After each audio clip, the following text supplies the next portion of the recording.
مصطفى مصطفى منبع للصفا سيد الأنبياء.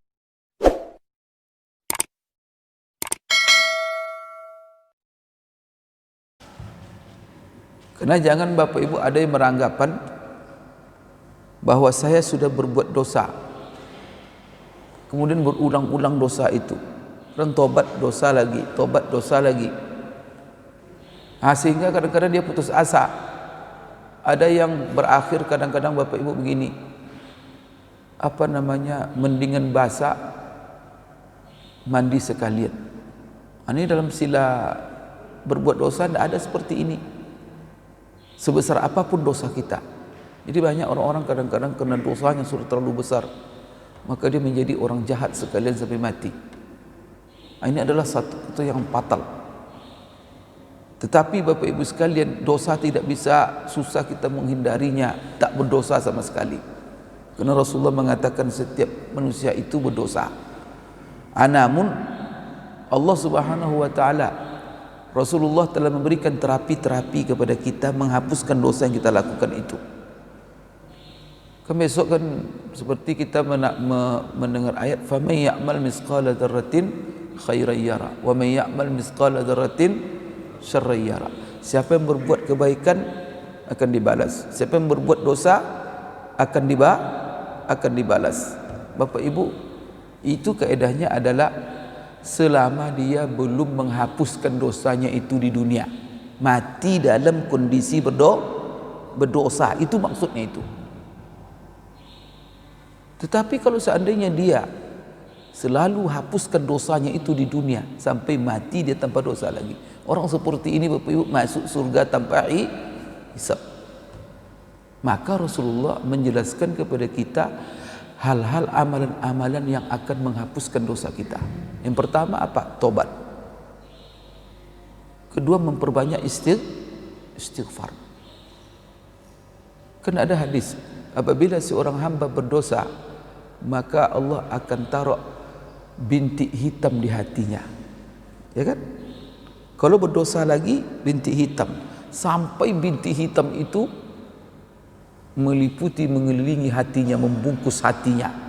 Kalau sudah dibungkus oleh titik hitam akibat dosa tadi, hatinya sudah dibungkus oleh hitam tadi, maka mata hatinya tertutup sehingga dia tidak melihat akhirat lagi.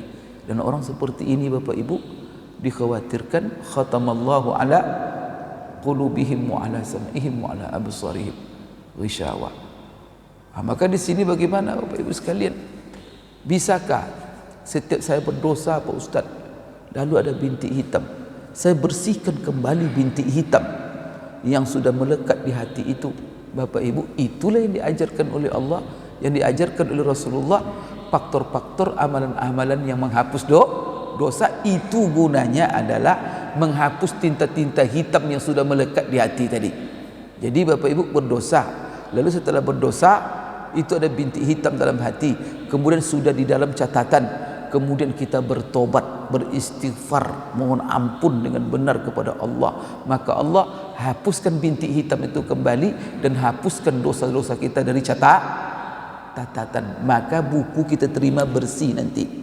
Maka salah satu Bapak Ibu kajian yang paling penting sebenarnya juga yang perlu kita kaji, apa saja amalan-amalan yang bisa menghapuskan dosa. Itu penting sekali. Maka apa yang terbesar Bapak Ibu diantaranya adalah Bapak Ibu sekalian taubat, istighfar.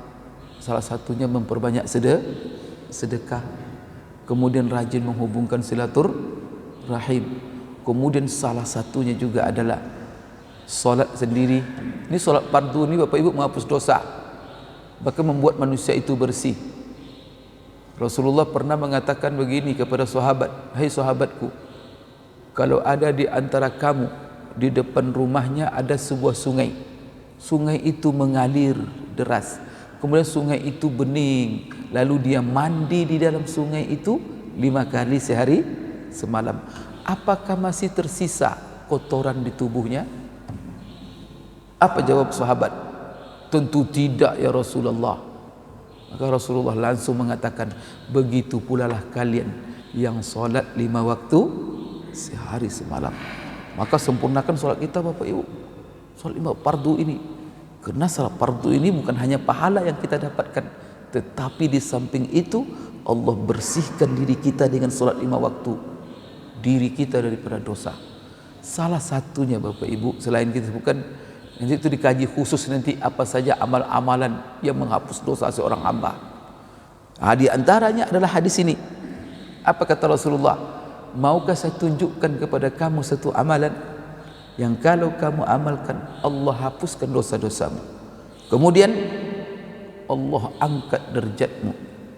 Jadi tidak sekedar dosa dihapuskan, tetapi derajat kita diangkatkan. Maka tentu Bapak Ibu jawaban para sahabat, qalu bala ya Rasulullah. Mereka mengatakan, mau ya Rasulullah, tunjukkan kepada kami apa amalan itu, kami siap mengamalkannya. Dan amal itu sederhana Bapak Ibu, agama ini kan mudah. Cuma walaupun mudah, kadang-kadang kita dilalaikan oleh syaitan sehingga kita tidak mengamalkannya. Apa kata Rasulullah? Isbaghul wudu, yaitu apa? Menyempurnakan wudu. Berarti Bapak Ibu sekalian, di dalam hadis yang lain, isbaghul wudu alal makarih, jadi menyempurnakan wudu di dalam kondisi susah. Menyempurnakan wudu dalam kondisi susah apa? Salah satunya umpamanya dalam kondisi dingin. Kalau air itu apa? Bapak Ibu sekalian, kedinginan. Tapi walaupun begitu, dia menyempurnakan wudu.